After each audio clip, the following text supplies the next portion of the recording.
कविता है, कबीर फिर ना आना इस देश। तो आइए इस कविता को सुनते हैं।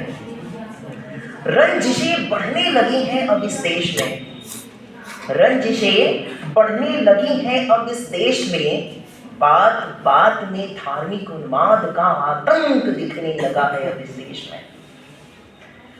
रंजिशें बढ़ने लगी हैं अब इस देश में, बात बात में धार्मिक उन्माद का आतंक दिखने लगा है अब इस देश में। हिंदू मुस्लिम लड़ पड़ते हैं अपने ही देश में, बात बात में तलवारें चमकने लगी हैं इस देश में। तेरे दोहे का दाह कर रहे नेतागण इस देश में, कबीर फिर ना आना इस देश में, कबीर फिर ना आना इस देश में। सांप्रदायिकता का विष नेतागण घोल रहे हैं इस देश में, सांप्रदायिकता का विष घोल रहे हैं नेतागण इस देश में।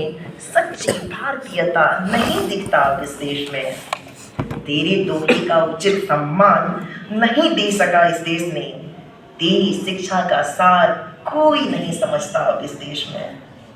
कबीर फिर ना आना इस देश में, कबीर फिर ना आना इस देश में। राम रहीम करीम कृष्ण, राम रहीम करीम कृष्ण अब ना एक इस देश में, बात बात में तलवारें गोली निकल जाती हैं अब इस देश में।